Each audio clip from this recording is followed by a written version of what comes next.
Hi, everyone, and welcome. Welcome. Today, we have a very special guest and a very special topic that I believe will speak to every single one of you. Every single one of my listeners will just kind of sink down into their chair, feel this in their gut, feel this in their heart, because we have all experienced it. So today we are talking, well, we're going to dive into a bunch of different subjects today, but I really, really want to talk about the cycle of overeating, binge eating, mindfulness, and how that applies to you. So, my guest today is Jared Levenson, and he is a former binge eating wrestler, lay ordained Zen monk. I can't wait to hear this story. Certified intuitive eating counselor and a CBT journaling advocate. Jared helps hardworking folks write their way to eating enlightenment and food freedom. Find him online anywhere at eatingenlightenment.com. We are going to post the links to everything we talk about, from his free guides, his journal book that I just ordered, but it hasn't gotten here yet. So I'll let you guys know once I get it, and his website. So we'll give you all the links to find his stuff and get in contact with him. So today I welcome Jared. Thank you so much for joining me today. Thank you, Amy, so much as well. I'm very grateful for that introduction. I really appreciate it. My pleasure. My pleasure. So we spoke, of course, a little bit last week, getting to know each other. And I have to tell you what you speak on to people and how you help people is just so tremendous. So I want you to share your story. And like I told you, I had a very similar story. So that Yeah. just like pulled me right in. So I want you to start. So tell me your story, kind of what led you down this path, pain to purpose path. Yeah. I never got into professional competition bodybuilding like what your experiences were, but in terms of wrestling, there's still that. And gymnasts, ice skating, runners, so many athletes have this tremendous pressure on them to basically be as thin as they can, be as light as they can to compete for whatever reason. And in wrestling, it's brutal. You know, there's definitely like you stuff. You go into saunas. The wrestling room is 125 degrees in there, so you're sweating out all this body weight, and you're trying to get as low as possible. And at that point, I had no idea about the cycle that you mentioned. And so, what happens when you restrict and you go crazy and you work out and you don't eat? And I didn't know this at the time, but you automatically overeat. Automatically, the throw the boomerang out, the boomerang's going to come back and smack you in the face. Cause and effect. I did not know that at the time. I don't think many people do. Um, and that's where shame comes in. I'd say shame is what brings me, what draws me to this this this field of healing. Right, overeating is about healing these inner shame thoughts that I am broken. I am a failure. I like this. I am not good enough. You name it. Um, yeah. So that's in a nutshell how I got into this whole thing. Wrestling. Mm-hmm. Yeah. Ah, there's so much there to go I off know, of. right? There's so Right. much. There's so much.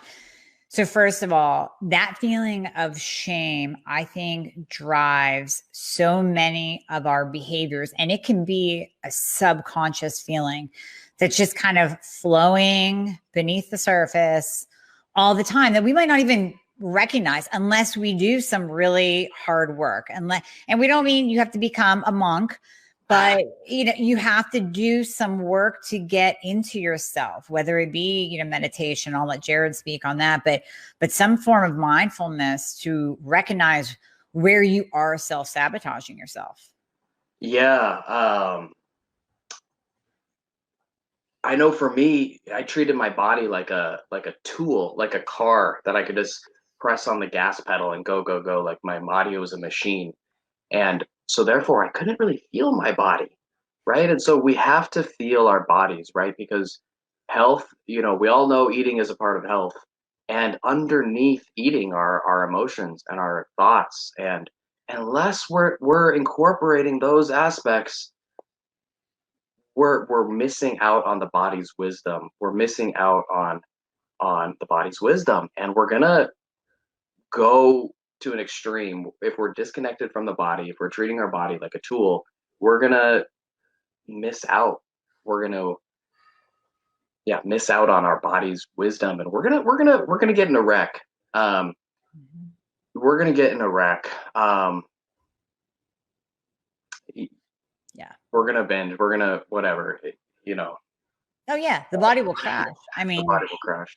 the body will crash. I mean, if your mind crashes first, that's something that you recognize. And you hear people say, "I've just lost it. I've given up. I'm in a WTF mode with food. Don't care." Yes, yes, yes, yes.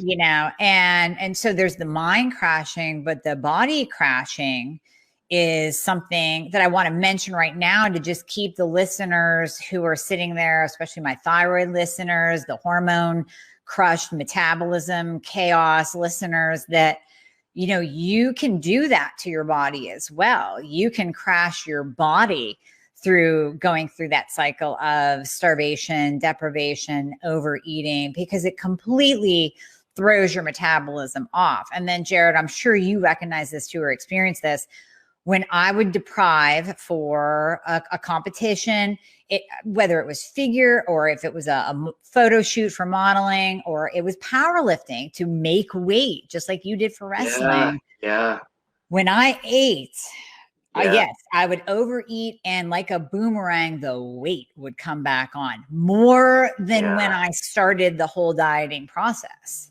yeah. That was such a rough thing, especially with wrestling, because after the tournament, um, you know, candy was my go-to. Candy's invisible. It's a tricky one because you can very easily hide it.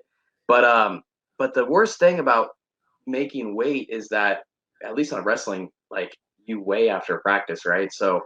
Um, so you have this tournament. I wasn't really that good at wrestling, but I really wanted to fit in. I wanted to fit in on the team. I didn't make the basketball team. I played basketball my whole life and wasn't tall enough or good enough, to be honest. And so I really want to fit into wrestling, and to fit in at wrestling, you got to lose weight. And then the worst part is that everyone kind of knows when you binge or when you gain all that weight back, because we stand on the scale. So it's public. It's very public. And I always remember like really feeling embarrassed. Yeah, I think other kids went through it too. In hindsight, it was it was like shrugged off, like, oh, you gained weight, like no big deal. That happens to everyone after the tournament. It was very brushed aside. Not really much was paid attention to it. I don't know what was that like in powerlifting after people gained back the weight, but I know in wrestling, I look back and I can't help but think like, damn it, coaches, like, come on, like, it, you were the ones who should have known, or something like that. Like, I wish my coaches had known a bit better. And I go back and forth. Like, is this the culture? Are they to blame? I will say that wrestling standards are changing. Maybe it's a conversation for a different time, but they're starting to do away with the weight classes, and they're testing hydration levels. They're doing a lot better job recently, but I mean, this was what, 12, 14 years ago. It just wasn't there, and that boomerang, it comes back no matter what. I think that's the most important thing to recognize is, um, it is kind of, it's not your fault type of mentality around. Yeah. Yeah. And there comes the shame. Then you get on the And there, scale yeah, and there's the shame piece. there's the shame. There's Right. the shame. So And the laying this shame out. goes so deep too. The shame is so deep. It's like eating is such a primal thing. Like, why can't I? We think of our bodies as machines. Why can't I control my eating? I can turn off on and off the light switch. Why can't I do the same with my eating? And it's a hard mentality to get out of. It is. And I know so many listeners right now are, like I said in the beginning, they're feeling it now. Now you're speaking. So let's apply this Because I don't want anyone to think like, oh, well, it's just athletes. It's just if you deprive and compete and you are that weight for a day. No, this can be applied across the board to everyday life. In fact, I have a patient right now that is reaching out to me and she's frustrated. We just started together and she's saying, I gained a few pounds, but she will openly admit that she used to eat 500 to 1,000 calories a day.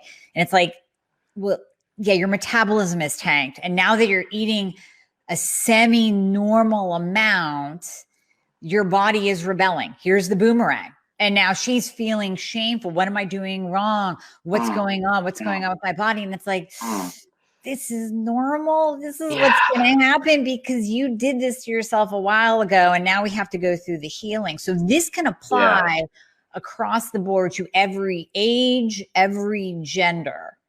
Yeah. Like in wrestling, I was 135. Just that was what I weighed. I'm close to 170 now, and I feel way better, way better. I mean, back then too, I got anemia, so that's like I was very fatigued. And you know, when you eat a lot of candy, that's not really great for your blood levels. I remember as like a 19-year-old, pretty young, my doctor saying your blood sugar is a bit high. Got to watch it. Um, but but yeah, like if we're chronically underweight, and that sometimes happens when binge eating. I know oftentimes binge eating is associated with larger bodies and so forth, but it's totally possible to be binging and restricting and you're all in a brain fog and everything.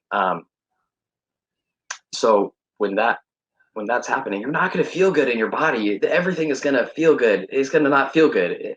You know, so learning to eat more for me, this ties into the monastery experience as well, because I was so miserable. I started binging, just kept on going kind of throughout college. I was always much more socially awkward. I was always the loner kid, sort of, much more awkward than I am today. But so I'm into meditation, right? I'm this loner. I'm sort of into meditation, and I'm secretly dealing with some stuff. I go up to the monastery, and they eat regularly. And publicly. You have to eat with other people. You have to mindfully eat with other people, and you got to eat like a normal amount of food. So that was very, very. I think that was so important to my like recovery journey. And it wasn't something I realized I was doing in the moment. Like I didn't piece together the fact that I was eating more regularly with my binges going down. That was kind of like years later. It's like, oh, it wasn't the meditation, it was the eating regularly that was really good. So gotta eat. Yeah. That can be a tricky one, and there can be a lot of stuff that comes up around there. So what do you do with clients that come to you that you are working with to get them out of that overeating, binge eating, boomerang, whether they're, staying the same weight, like you said, or they're continually gaining weight because of the boomerang? What do you do? Where do you start? Yeah, I start with this one simple guideline. It's based on the science of cognitive behavioral therapy. Please look this up. It's if you look up binge eating disorder treatment, it's going to be your top. It's going to come up. It's going to be a widely mentioned treatment. It's so simple. It's so simple, and it works. It's stupid how simple it is, and it's crazy how effective it is. It's tough, but it's very simple. All right. The guideline is you gotta write out your thoughts before you eat. In a nutshell, um, in a nutshell, you gotta write out your thoughts before you eat. I will teach some beginner clients who are struggling with perfectionism, or they're kind of hesitant about this, to scribble before they eat, Okay. because just the act of scribbling, it's gonna get you to pause. It's gonna get you to just slow down a little bit, right? Like just to shift your gears a little bit. Oh, I gotta, when a binge is coming on, right? It's like this pressure is building, and it's almost like you've done it so many times, you're going to do it again, and it can be very easy to give up in that moment. You get in this automatic head cycle, and then this little simple rule: all you have to do is scribble before you eat, right? You don't have to do anything. It's pretty simple. It can kind of help you break that cycle. And if you take that practice up to like the next level where you're writing out your thoughts, like as soon as you write out your thoughts, it like 95% of the binge power sort of like goes away. I just had a client, he's been working at this, and in the beginning he was just writing down his food, and I was like, hey, good job writing down your food. Like he was not calories, not amounts of food, just like cereal. He just write down cereal, or and I'm like, you got to write down your thoughts, man. You're not going to get into the heart of this unless you can express that shame voice, those thoughts, those negative thoughts that are distorted. If you get them out on paper, you write them out on paper, the power gets released. The power goes away. The binge power sort of goes away. So yeah, he starts writing out like this argument sort of thing. He starts writing out this argument like, I want to have cookies. No, I shouldn't have cookies. And he's writing this out like, he's writing, I want to have cookies, quotation mark. No, I don't want to have cookies, or like, no. And so he's writing out this argument, and he's seeing like this is all unnecessary. And he's able to say, hey, you know what? I want a cookie, fine, whatever. But I'm not even hungry right now, and like whatever. He's just able to like let it go. Yeah. Yeah. But just by writing. It's so simple. Just by writing. So simple. Yeah. And whether you're writing out an argument with yourself or just writing out your stresses, a lot of people say, well, I overeat because I'm stressed. But what are your stresses? Yeah. Just, when we say, oh, I'm so stressed. Well, what? Is it because there's a pandemic going, or is it something specific? Like, I lost my job. I'm going through a divorce.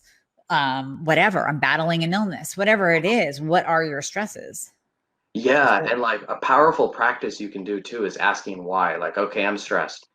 And ask why a bunch of times. Why am I stressed? I'm stressed because X, Y, and Z. And then if you go even deeper, like, what about my job is stressing me? Well, I'm afraid of having a conversation with my boss. What about that is scary? And soon you're like, I'm scared of my boss saying no to me or whatever. Or and then it's like, oh, this is why I'm scared. This is sort of why I'm eating right now, or I want to eat.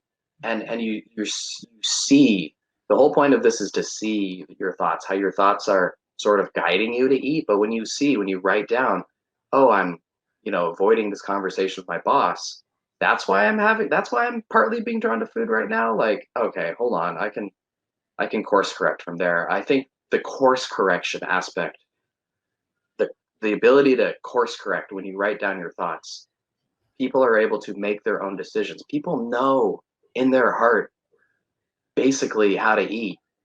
They just get a little bit mixed up in their head. And so getting all those thoughts out on paper gets the mixing and the swirling and the conflict. It gets it out on paper, and you're able to kind of sort through it and process it instead of it just kind of like floating and in the back of your head. Get it out on paper, and the way forward just becomes so much more clear. Yeah, because I think sometimes we don't even know our own thoughts. Yeah, we don't even know. No, yeah, until you write it down. So exactly. And you're the second person that I have heard within weeks or a month talk about that breakdown of the thought of, well, I'm stressed. Why am I stressed? Because of my job. Why am I stressed about my job? Because of my boss. Talking to my boss, and just literally chipping away until you get to the core that you can look at and go, but I can deal with that. Yeah. That's not so bad. And then also in going through that process before a binge, I would think that would totally shift your focus. Yeah, what happens is it's very, very exciting. Is people, if we write down thoughts and feelings, oftentimes it takes a couple of repetitions, right? Like, but very quickly, people will see this sense of hopelessness, this heartfelt sense of hopelessness, and it's this hopelessness that is why they binge. Like, I'm hopeless right now, deep down. Why not binge just to feel better for a moment? Like, I'm in this conflict, this battle. I'm feeling hopeless because I've been here 1,000 times before. Why not binge? When you write out, I'm feeling hopeless. Why are you feeling hopeless? Like you write it out, you realize, Amy, you just said something beautiful. What did you just say? You said like, it's not that big of a deal. I can handle this hopeless feeling. This hopeless feeling is going to go away in a few more minutes. I can just hang on. Is there a way? What I teach clients is, hey, can you right now? So big thing with clients is this hopeless feeling. How do I feel better with this hopeless feeling? Food. Can you get through that hopeless feeling to the other side where you feel safe? Can you get an experience of safety without using food? Can you tolerate the hopelessness in your heart and hold that there with awareness in your body? Maybe you go on a walk, maybe you got to do something, but can you get to the other side of that hopelessness and experience some safety, whether some relaxation, some calmness? Because right now, a lot of times people, they have to eat because that's the only way the hopelessness goes away. And I'm using hopelessness as a synonym for despair. Sometimes it's very distressful. Sometimes there's just this hot shame that comes up. So whatever that intense emotion is, if you write it out, and it's going to really help you to get through it and to really shift your perspective around food. Yeah. That's so good. So that's really kind of like the so that would be more, I put it in this category kind of in my mind of like the stress eating, hopelessness, despair, just like you said. And then we have this group over here that you can speak on. I'm sure you deal with them too, of the self-sabotagers. Yeah. So they're the ones that go, I've done so well. What the hell? Or you spoke on this on one of your podcast episodes, Eating Enlightenment podcast. Thank you so much, Amy. You freaking rock. I love it. Listen, I got your back. I listen. I love it. Oh my because God. this spoke to me too. Oh my gosh. Okay. When the day starts and you fuck up, you just keep going. Yeah. You just keep going, and you keep eating, and you keep eating, and you keep eating, and people can relate to this because they do that. You start eating, and the binge just, why not go all day? Why not? Yeah. Yeah. Certainly that's like, I mean, you look back at wrestling and it's sort of like, well, I mean, I think like it was a little bit different, but it was there. It was there. Yeah, this does come up. What the hell effect, right? It's actually a well-known effect, right? There's an effect that's called the what the hell effect. Pretty well known scientifically, this idea that if you make a mistake, the whole day is ruined, right? The whole day is bad. And that right there is a thought. The whole day is ruined, right? Isn't that the thought? If you screw up, isn't that the thought, right? The whole day is a minus, right? Like, so it's already a minus. I might as well eat. But if you write out your thought, for me, it always comes back to like, what are you thinking? If you can write out like, why do I want to eat right now? Well, I already had an extra cookie at lunch and I'm feeling really bad. I knew I shouldn't have had that. And so I feel like this failure. Like that's why I might as well have another cookie because I already failed or something like that. If you write it out, you're going to get that thought out of your head. Instead of that thought just sitting there and like percolating and just being a hot ember where you have to eat. Write out that thought. I feel like a failure. Write it out, please. Yeah. Please write it out. There's a lot of impulsivity too in binge eating. Like I'm a failure, so I might as like you aren't even thinking. You aren't even thinking, right? I've already failed, so it's just you're already reaching for everything. And like that's the beauty of this little guideline that I'm telling you. Right before you eat.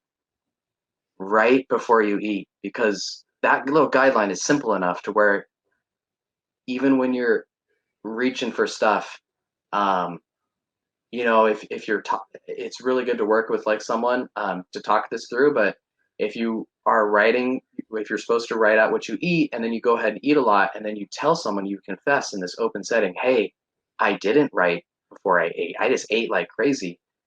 that person, if they can give you some compassion and accountability, okay, no worries. Next time, I want you to scribble before you binge. I just want you to scribble. Just scribble. Just break that automatic eating cycle. No worries. Just next time. And you kind of build on that little success. And I mean, it's a real simple experiment. Just scribble before you eat and scribble before you binge, right? See if you can catch yourself before a binge. Just scribble, because that's a really challenging moment. Um, Side tangent, just talking about intuitive eating. I'm certified in intuitive eating. I've tried to help people learn intuitive eating, and I love intuitive eating. I find that if people cannot catch their binges, if they cannot catch their binges before they happen, they got no chance of being an intuitive eater.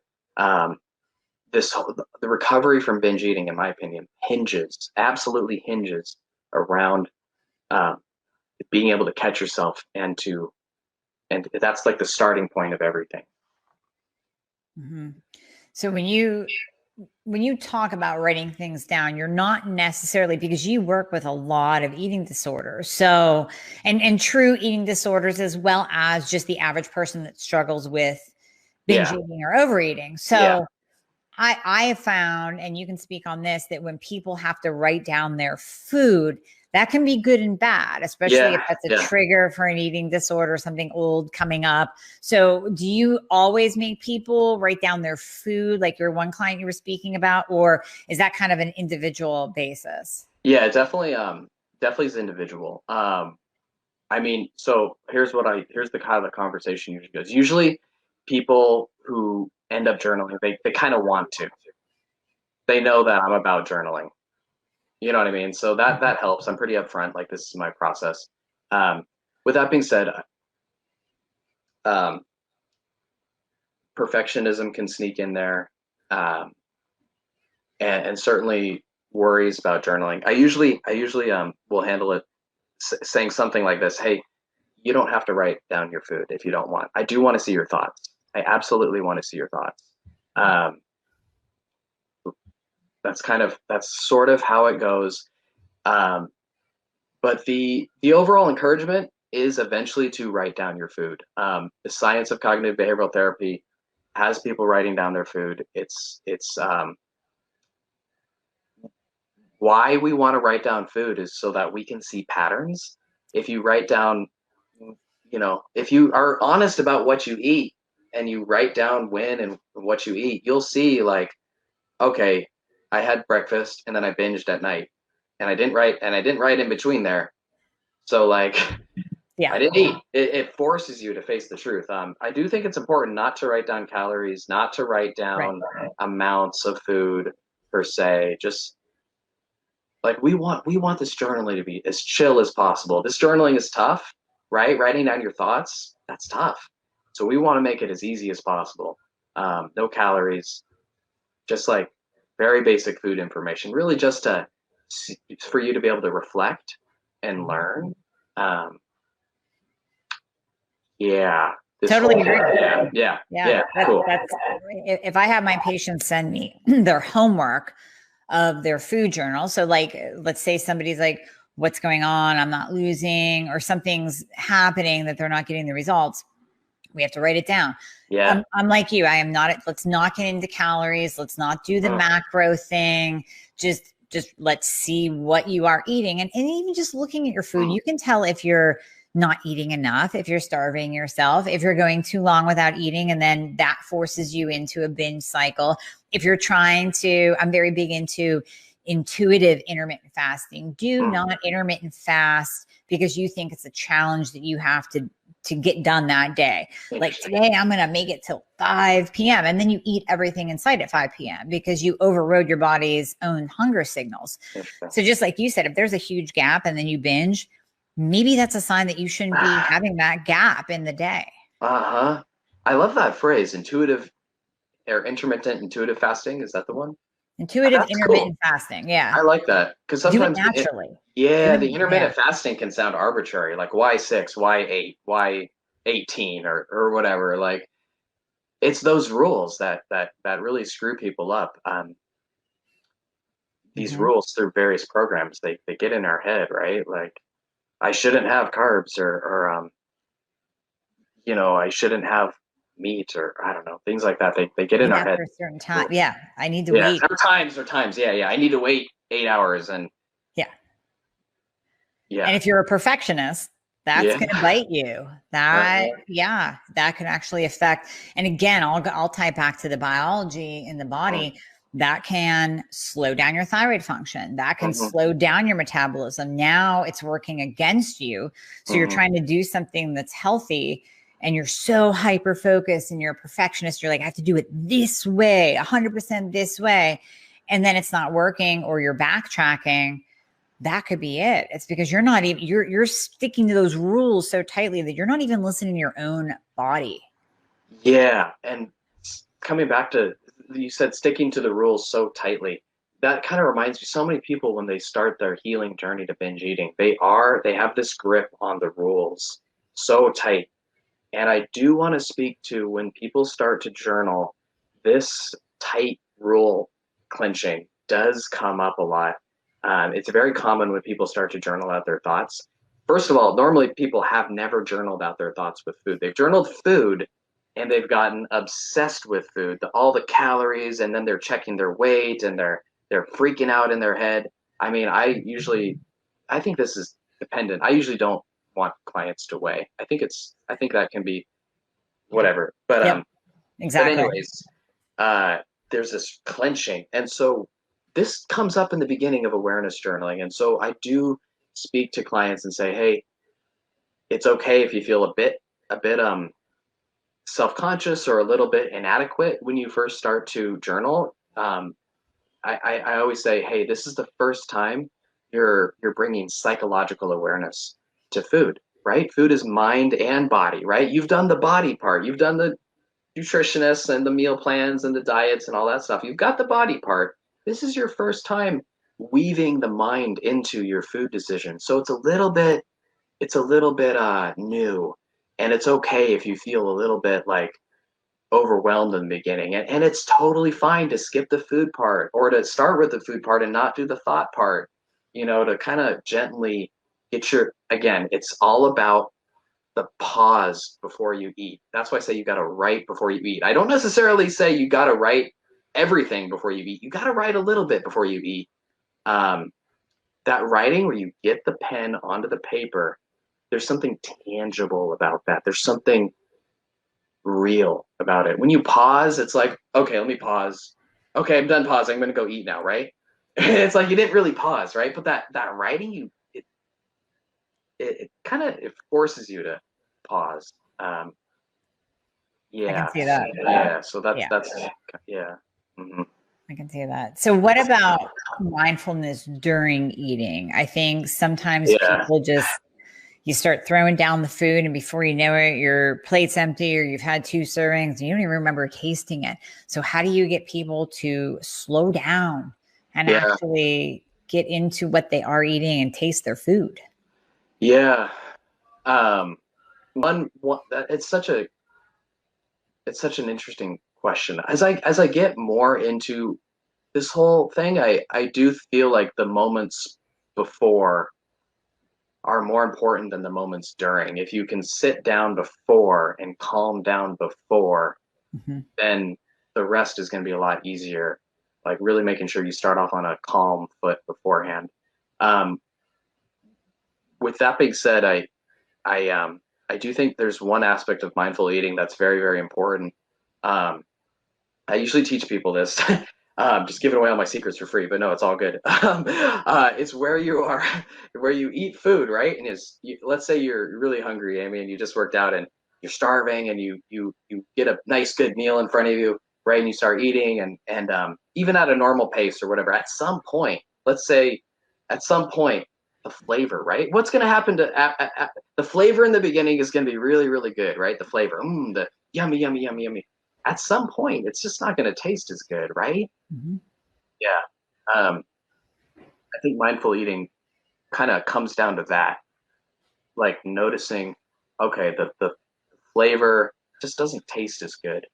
And that can be a real good cue to sort of listen for. Like, oh, this flavor isn't good. This is a sign that my body's starting to get full. Mhm. It's like yellow light, right? Yellow light on the traffic signal.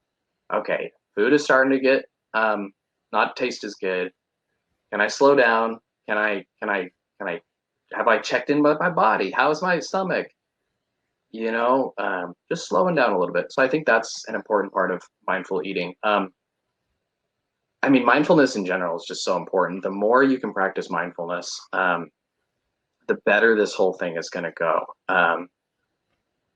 Yeah, again, I do think this whole mindfulness, it's done in service. Like sometimes people say, why should I mindfully eat? Because deep down, I think people know that mindful eating by itself is not enough to transform their eating habits. Um, I think oftentimes mindful eating is a great tool, but it's taught without context of the binge diet cycle. It's taught Mhm. without context of dealing with specific thoughts that come up, like the shame thoughts and so forth. Um, so mindful eating, it's good, but I really, I don't know. It needs to be in context. Well, and it's thrown around too much. We throw around the term mindfulness like we do meditation, and then people are like, how do I meditate? Yeah, How do I mindfully, what does mindful mean? Do I just like yeah, tune yeah. into my Uh-huh. food? Yeah, it's just thrown around too much. So I think Uh-huh. what you do with your clients, yeah, you can give all the tips here that you Yeah, want to, but it definitely. comes down to people are going to want personalization. They're going to want to come to you and say, here's what I'm doing. What is wrong with me? Why can't Uh-huh. I get a hold of this? And then you actually walk them through and teach them this is what we mean by mindfulness. Yeah, yeah. And a lot of this process is my why I love this whole journaling thing is I get to very gently hold clients accountable in a very friendly, easy way. Hey, you didn't write out your thoughts right here. I want to know what you're thinking. You said you binged. What were you thinking beforehand? I need to see those thoughts on paper. Mm-hmm. Like this isn't going to work unless we get those thoughts out on paper before you binge. Um, yeah, so the personalization is sort of working with someone's progress as they journal, as they go through this writing journey. It's kind of helping them get the hang of it, um, helping people um, to understand their, this whole journal thing is. I like the idea of a burning light, right? A burning light that just vaporizes all the fog. If you are able to get all this data, sort of this awareness around your eating habits, your thoughts, when you're eating, that type of awareness is like a burning flame, and it will vaporize the fog as you learn to like as you learn to like kind of lean into that flame of awareness, right? Oh, this is what I was thinking. This is the truth. um, and so and that's how I firmly believe like writing is not just for food, but it's like a way of life. I mean, I got journals behind me. I will write out, I'm feeling upset, I'm feeling anxious, I'm feeling depressed, I'm feeling broken, I feel stupid. I will write that stuff out to this day.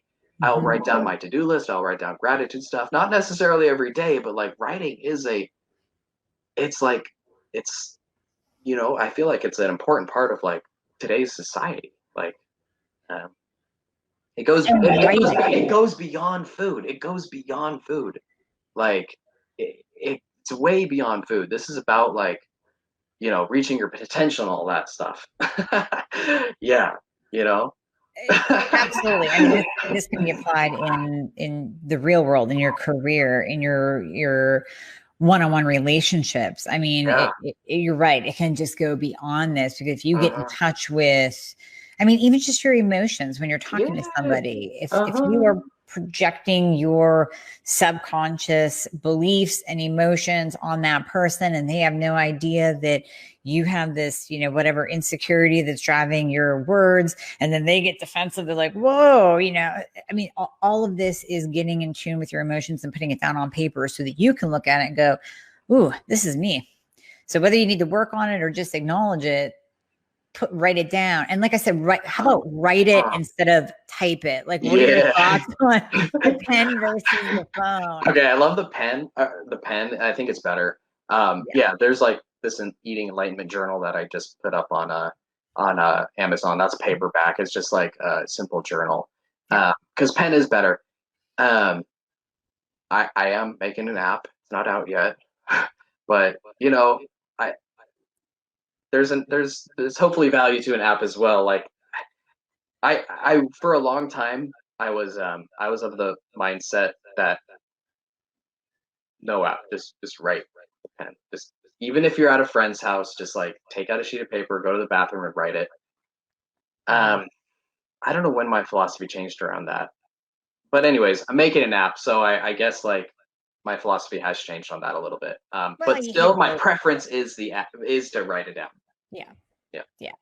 Well, the app is good. I mean, some people are just more techie. Some people find that Yeah. some people will say, listen, if you make me write it, I'm not even going to do it. So that's fine. Exactly. If it makes you do it, then Yes. use the phone, use the app. Absolutely. Hands down. Yeah.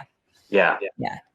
And see, this whole topic, what you do for people, I think is just, it's so complementary to what practitioners like myself do, because I work on the biology Mm. and the nutrition piece, but I am more, blunt. That's why, on Thyroid Fix podcast, we'll drop an F bomb, even if you're a monk. I mean, we're gonna call you out. If you're making excuses, we're calling out your excuses, but you bring in the, like you said, the cognitive behavioral piece that the science-based blunt practitioners like myself don't always take the time to look at. And we go, Mm. you know what? Our Mm. people need that too. And that's really important. And I can't give it, you can. Oh, So thank you so much. Thank you. I feel like I know you could. This stuff is so simple. I know you could. I know you could. You really could. I mean, I'm sure you can too, or I don't know. I feel like you could get it. the thing is, I It's just, really, this is where yeah, the blending of practices come in, where you can mhm, say, listen, that's not my specialty. mm, This is something you need. You need to talk to somebody who this is their thing. This is yeah, what they do. this is my So, thing. I know. It's a journey, this whole health journey. I think yep. when you kind of figure out your way, you discover who you are. I'm a writer. I'm a Yeah. blogger. I journal.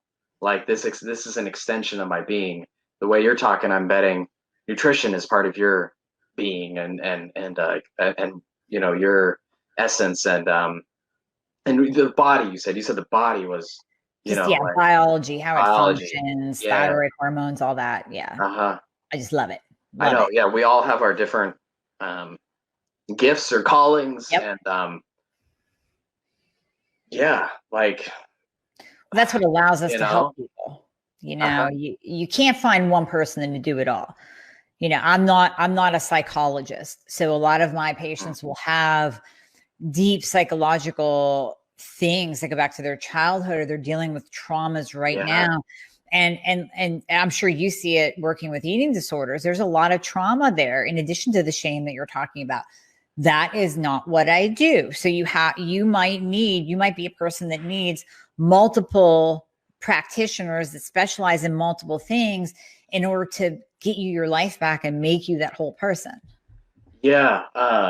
I still see a therapist, just to be Yeah. fully honest. It's an attachment therapist. Attachment means like your childhood patterns, basically. Yeah. Although I mean, the emphasis of cognitive behavioral therapy is not childhood. I definitely find that um, if people they get into this whole writing thing. Eventually at some point they start writing down their thoughts. Eventually at some point those thoughts have a voice to them, and that's where I feel there's so much depth here, especially for me, like coming um, for what 6 or 7 years of attachment therapy, learning about these shame patterns, learning about these thoughts. If I when I learned about sort of the tone, how these thoughts were sort of my parents' tone or caregivers' tones. Um, it's what am I saying? You can work with your thoughts a lot more differently. I think like that's where some real I mean, for me, we all these different modalities have real healing. For me, that's one of the deeper aspects of this healing is when you're writing out those thoughts that have been floating around since childhood, and you're able to tap into those old relationship structures, and Yeah. Yeah. Yeah. What if it's something that your mom Yeah. repeated to you over and over again? And then you put it on Yeah. paper for the Yeah. first time as you journal before Uh-huh. you eat, and Uh-huh. you go, oh my God, my mom said that Right? to me over and over again. No wonder it's going through my head. But Yeah. unless you wrote it down, you would never make that connection. You would never make that connection. Yeah, and it sounds so silly. Like I remember hearing about insight meditation. That's like one of the first things, one of the first styles of meditation I learned. Insight meditation. Like that's not floating in the air meditation, right? Like that's not insight. Who cares about insight? Like how is seeing differently really the solution? One of the major solutions. How is seeing differently the key to this whole thing? It sounds like underrated, right? Like insight, seeing your patterns, seeing these thoughts, making the connection. It sounds so simple, right? Like, oh, just see the connection and then I'll stop overeating. Mhm. In some ways, it is that simple. In some ways, it's not. Um, but yeah, seeing things differently, it really is like the key. It really is. It really is the key. Shifting your vision or your perception of reality. Well, yeah, because I mean, technically, stress, when we talk about stress, it all is about perspective and our Yeah. perception of it. So, Uh, what stresses you out might be nothing to me. So, it's all in how we are seeing and literally visually and emotionally intaking our world. yeah, and like with clients, oftentimes, as I ask them questions about how they see food, right? They write down their food, might write down a thought.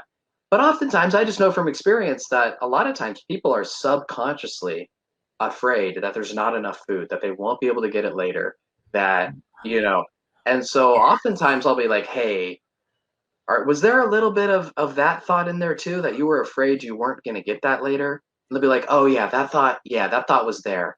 Okay, so let's write that out. Let's get in the habit of writing out that thought, right? So um, you can kind of get called out on these thoughts you're having, but you aren't really aware that you're having.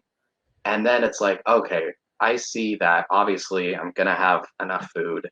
I can now release sort of this fear. Now, don't get me wrong. There can be you can release the fear in your head. You still have to go through that fear in your body. One of the most important concepts is like this idea of impermanence. That's huge in Buddhism.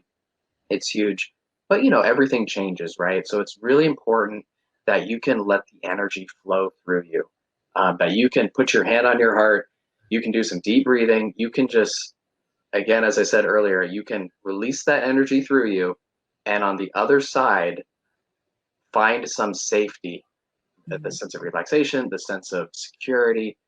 Um, these are little experiments that we do, right? Like, okay, you wrote out this, now the energy is in your body. How can you get through this? Can you listen to music? What do you want to do? How can you get through to the other side? And a person will say, you know what, I'll try going on a walk.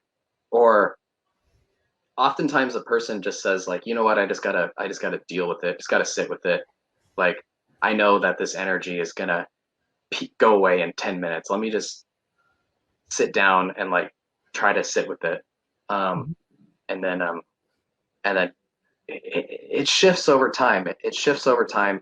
It's not that the energy for a craving or a binge just totally evaporates in the beginning, but but but uh but sometimes it does. Sometimes it does.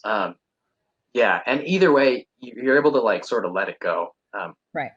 Yeah, Yeah. yeah. And something that you said. So, full confession, I'm now past that whole, so the competing, the modeling, the up and down dieting, yo dieting, all of that definitely sent me in a spiral for a few years Mm, of yo-yo. So it's outside of just when you are competing. It manifests itself and roller coasters into a couple of years past or longer if you don't get a hold of it. So that's yeah. in my past now. I can look back at it and chuckle at some things, Mm, such as Christmas and Christmas cookies. I mm, would devour because I would have that thought of, but mm. they're only here once a year. I'm Ah, not going to get that pizzelle again until next December. So I might as well have 10 in addition to, the no bakes and the chocolate chips and the little thumbprints and the Buckeyes and I mean, that was, you nailed it when you said it. It's that thought of lack. So it's not, Yeah. I went through the depression lack. It's not that, my grandparents, hoarded everything because they went through the depression lack. It was literally self-induced that I literally thought I better eat everything I can right now because I might not see it again. Yeah. Yeah. Yeah. It's there. I think a lot of people struggle with that. Yeah. Yeah. A lot more than what they want to admit or that they're even tuning into until you talk about it like we are. And then it hits them and they go, oh my gosh, that's me. Yeah. Yeah. Yeah. These thoughts are, I think those are the two most common, I think. The scarcity and the punishment. Like I screwed up already. And I think like when people write out, like, if people learn to honestly write out their thoughts and they can hear their thoughts, I screwed up. Like the voice that they will write is shockingly it's like I don't know, it's horrible. It's horrible that there's this person inside of you that thinks in your voice and says these things to you. I mean, people write like, I am, I am worthless, right? Like people will write that down. The voice says I'm worthless right now. I'm going to write down I'm worthless. It's so, I mean, this is, you want to see these thoughts. You want to see these thoughts. You want to see how horrible your subconscious brain treats you. Mm-hmm. When you're going through a what the hell thing, like, oh, I screwed up, right? That critical voice is so harsh. There's so much shame in that voice, and getting it onto paper is a first step. And then sort of hearing the tone. Oftentimes, the tone will have a ring that will sound familiar to like your parents or maybe a coach or something like that. Um, but yeah, but once you hear that thought pattern, you can that's when you have separated, right? It's out of your subconscious mind. Now you can see it in front of you. Now you can respond more appropriately. Mm-hmm. Yeah, and you say things to yourself you would never say to anybody else. I know. Yeah, I think even to say them to somebody you're mad at. Like, come on. At the front of my journal, I wanted to include that. So I think I said, I forget the questions. I said there are three questions to consider. Like this is the front page of the journal. The first one, I forget the other two, but the first one was, what would you say to your best friend, right? Like, what would you say to a loved one? How would you speak to a loved one? Something like that. Just to remind people when they're going through this journaling thing, like, if you were, how would you tell your friend to journal? You'd be chill about it. You'd be like, journal a little bit, do the best you can, we'll talk about it later, but don't beat the shit out of yourself. Right. Yeah. Like, so that's an important thing too. Go soonish. I gotta go soonish, just heads up. Oh yeah. No, we'll Yeah. wrap this up. So I want to let people know, well, you tell them where they can find you, and we will put a link for the journal, for your podcast, and for your website. So go ahead and tell people how they can contact you. Yeah. Eatingenlightenment.com. Eatingenlightenment.com. That's probably the place.